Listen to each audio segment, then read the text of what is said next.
Allez, pour cette dernière vidéo de la soirée, nous sommes avec Nathalie Perrin-Gilbert, maire du 1er arrondissement, candidate sur la deuxième circonscription, qualifiée pour le deuxième tour avec 18,1% des suffrages. Vous affronterez Hubert Julien Laferrière dans ce qui lui-même présente comme le match des maires.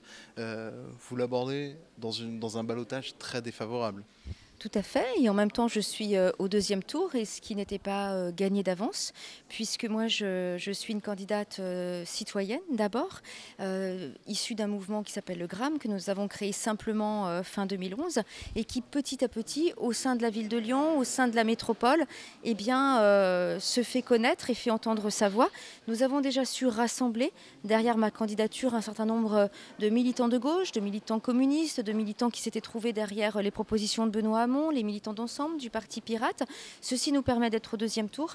Quand on regarde les résultats sur la deuxième circonscription, je crois qu'on s'aperçoit qu'Hubert Julien Laferrière a fait le plein des voix, chez lui bien sûr, mais également à droite, alors que de mon côté, j'ai des réserves de voix auprès de la France Insoumise, auprès aussi de celles et ceux qui se reconnaissent dans des valeurs écologistes. Et puis au-delà de ça, je vais aller voir celles et ceux qui ne sont pas allés voter au premier tour, peut-être parce qu'ils considèrent que la politique ne les concerne pas, ne les concerne plus. Et je crois que c'est le vrai problème aujourd'hui dans notre pays, ce désintérêt pour le politique, quand on voit le résultat de l'abstention.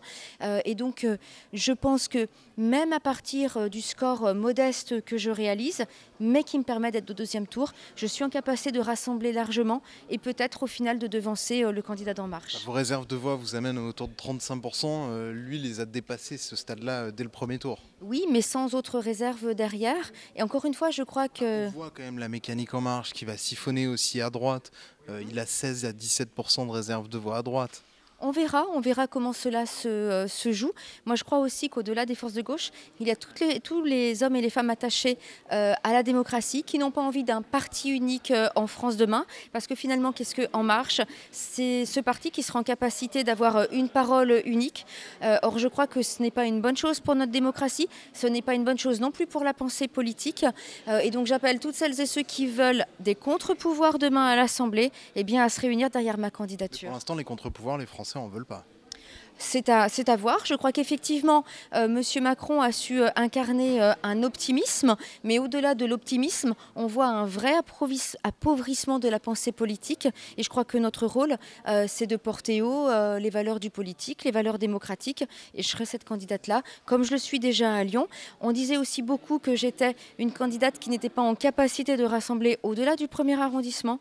Quand on regarde les résultats, on voit que sur le 4e arrondissement, nos scores sont relativement favorables également, que sur le 9e, nous avons des marges de progression. Donc moi, je ne pense pas que ce soit un combat de maire. Pour moi, c'est vraiment un combat de la perception que nous avons de la démocratie, de l'engagement politique, des valeurs humanistes. Et je souhaite incarner ça demain à l'Assemblée nationale. Merci beaucoup Nathalie Perrin-Gilbert.